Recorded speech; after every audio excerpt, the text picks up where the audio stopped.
Hey guys, Jason the X here for SCNS Live, powered by Sillinks.com. Welcome to the Tuesday toy review. I know we've been gone for a while, but we had Comic-Con and then we had A-Kon, but this is kind of directly related to A-Kon because I was able to pick up at the Tamashi Nations booth the Sailor Moon Tuxedo Mask figure. Now this guy is pretty brand new, pretty big box when you compare it to like other Figuarts box. You get a nice little shot on the side here. You got some of the other heads he comes with. You got this nice little design of them here. On the side, you got the top hat with a different face on there. But we're going to get into this thing. The shot of the back here. The faces that he comes with there. And, got the little locket there. So, anyway, I know I usually have these guys out, but I'm going to go ahead and crack the box open right now. Didn't think about that before I sat down. So we're shooting this a little bit different, I'm out of practice. So, anyway, we'll get the box out of the way. And there's the standard Figuarts instructions that he comes with. And he does come with this nice base. It's not heart shaped like the other figures from this line. It is a traditional Tamashi Nations stand. Got the one hole there. So yeah, we'll just set that aside because we're going to need it. And he actually comes on two stackable cases. One's got his cape in here, and the other houses the figure and all the other accessories. So we're going to go ahead and open this part up because we're going to need it. And these don't exactly click in. They just kind of, they have the notches for them, but they just, I guess they do. They're a lot easier to open without like splaying everything everywhere. So it does have the Tamashi Nations little peg here. Now you notice this arm is a little bit shorter because it's a little bit modified because of this part here. It's the cape, and we'll get into that in just a second. It's got the clip, but we're not going to use that right now. So let's go ahead and crack open the camera as I move it to the side for the rest of the figure. Big clamshell on this guy. So, and this is how he comes in the package. I think I changed out the hands though. But it does come with his traditional top hat and the pupilless mask. So, yeah, not too bad. We'll go ahead and get a look at the figure here. Like I said, this is how he comes out. I've got his hands changed around because I was messing with him earlier, but yeah, you've got the top hat, pupilless mask on there, not too shabby. You got this nice, of course, the white shirt, very clean there. I don't know if it's coming through, but he is wearing like the top coat or vest underneath there. And the jacket is a flexible plastic. Almost kind of reminds me of the material used for the Michael Jackson figure. I was kind of wondering how they would do a suit on this guy, and it's pretty nice. He does have this big hole in his back, and we'll get into that as well. But he's got the tuxedo pants, got the nice crease there. And, you got the shoes here. No toe articulation, which I was kind of surprised at. But honestly, none of the Sailor Moon figures have the toe articulation. So, yeah. The other figures I get, like the Power Rangers and stuff, they'd have it, but not this guy. So let's go ahead and set him to the side and get into the other accessories he comes with. He's not hard to stand. Just you got to get him just balanced on his feet. So he does have his cane sword here, fully extended. Tapers off here. It's not like a very delicate material, but I wouldn't be too hard with this. It does have some give, but just be careful with it. But see, it is pretty flexible, but just like I said, be careful with it. Inside the tray, he does come with a a rose for throwing and smelling before he throws it. He has, I'm just gonna have to do that. He does have the locket, which, man, look at how tiny this thing is. If I can get it on camera and actually hold it. So here we go. Come on, focus in. There we go. You can see my fingerprint. This thing is so small. Got a little red dot in there, a little silver paint around there. Nothing on the outside or anything. It's just a piece of plastic. You can hand this off to Usagi or Serena. So not too bad. Now, about that hole in his back. He does have this peg piece, which you'll see has a line going through it. Now, what you can do is take this and plug it in here. It looks a little different on the instructions, but see, if you plug it in, you can totally close up this hole. However, I don't know how to get this thing back out if I actually put it too far in. So it doesn't feel very tight. I think I could actually get it out if I needed to, but I'm Gonna just drop that all. Oh man, it went right in my shirt. There we go. So yeah, he does have it, and just be careful with that. I'm too afraid to put it all the way in. So I'm just gonna say that. Now he does have these hands here, which are his rose throwing hands. I put one on because I had him posed with the cane and one hand ready to throw a rose. So he does have those. For the other side, he has kind of open hands to, well, not open hands, kind of closed hands to hold the cane sword. Let's just put him over there because we're going to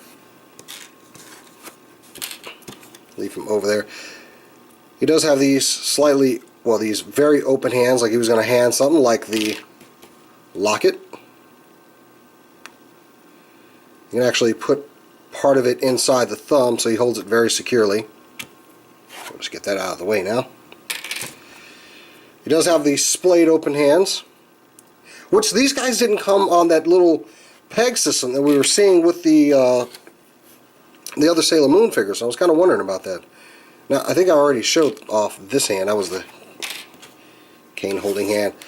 He does have these other ones where it's kind of like he's reaching for somebody, maybe wanting to dance with somebody. I want to dance with somebody. Sorry. You got the fists here, and these are what he comes with when he's in the package. And there's not a rose throwing hand, so we'll just get that out of the way. So, anyway, the other thing he does come with is a different head without the top hat. And as you can see, it's got a different face on there. This has got the one without the pupilless eyes. You can actually see his eyes through there. He does have this normal face here. And he has one with the closed eyes and kind of meditating. So, yeah. Now, how you can change these out. Now, first, you can change out the faces on both of these. However, you have to take the hat off of this guy. And, oh, man, look at that. He's got he's got hat hair. I think this is funny. But, yeah. It does hold the hat on securely. And when you're first getting this thing off, it does take a little bit to get off. But you just take that off, and then you can change out any face you want.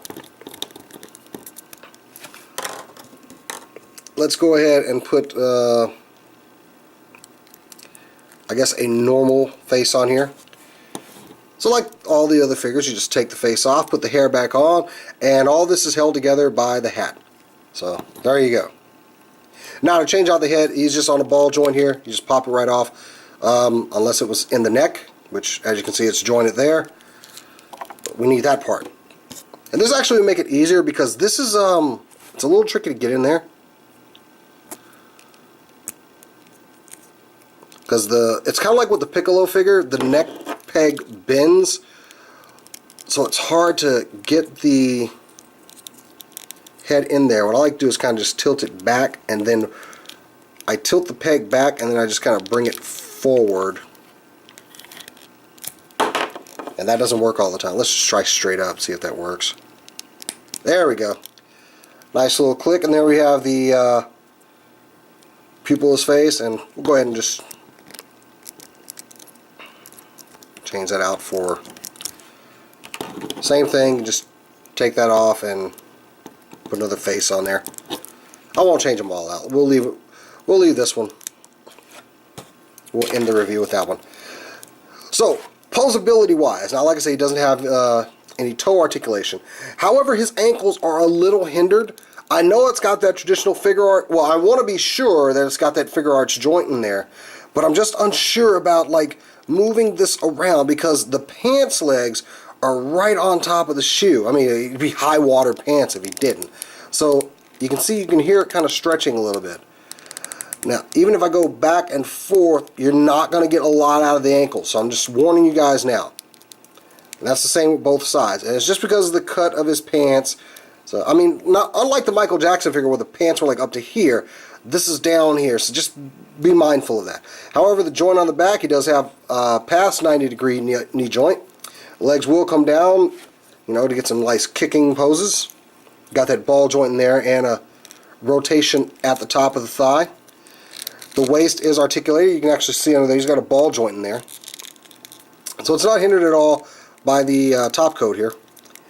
Nothing up in the chest as far as I can tell. It just, that ball joint down there at the hip makes up for it. So actually, it does look like,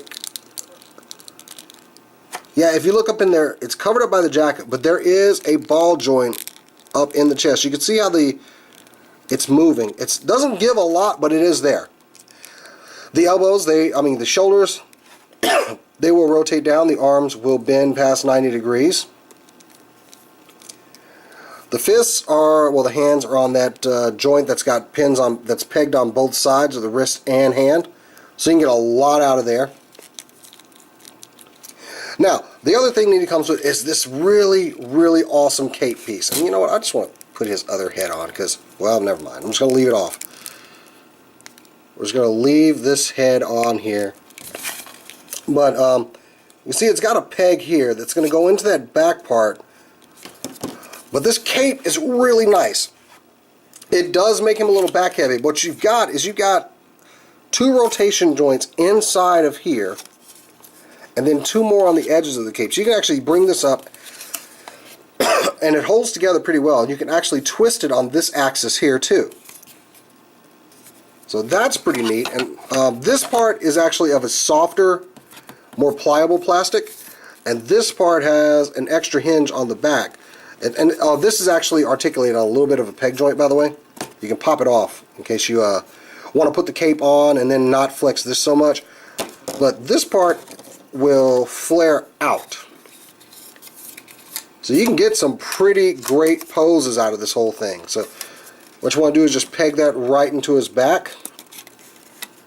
It fits in there very securely. And just put this back on. You didn't have to take this off. It's pliable enough you can get it over. I just took it off just to show that it can. And it fits very well with the lapels of his jacket. Now, like I said, it will make him kind of back heavy unless you position the cape perfectly. And if you do, he'll stand on his own fairly well. I think I got the cape a little lopsided. So yeah, he will stand on his own. But the beauty of it is you can take, it has this little peg joint back here, well, this little hole back here, and you can take the Tamashi Stage arm and plug it in there.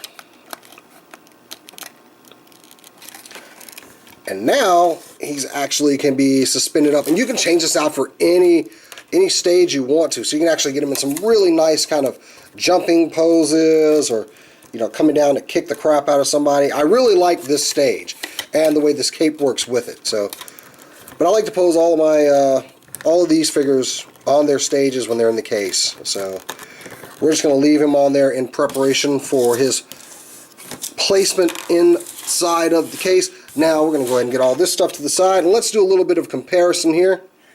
So first off, of course, we got to bring in Serena or Usagi.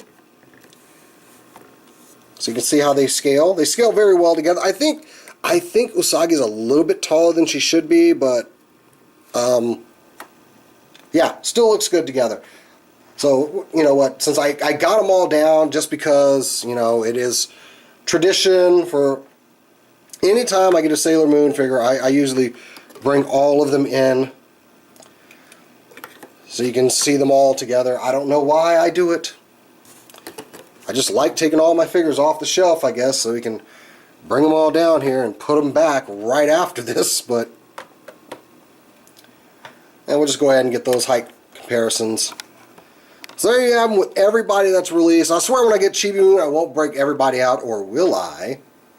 But yeah, so there you can see how they all scale. They're all on stages, so you're getting the right heights here. And he's pretty much the tallest character so far. I would think that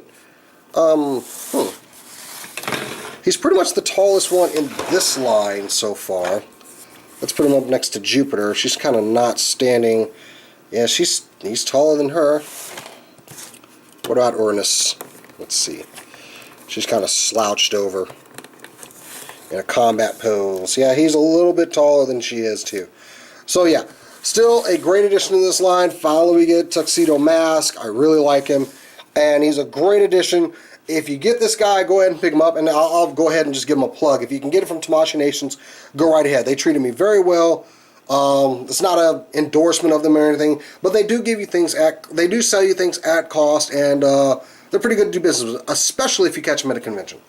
So anyway, guys, that's it for me, Jason the X. I hope you enjoyed the Tuesday toy review. Please like this video, subscribe, and make sure you look out for more. Check us out on Facebook, check us out on Twitter. Follow me on Twitter at Jason the X, on Instagram at Jason the X. And until next time, guys, I will catch you later.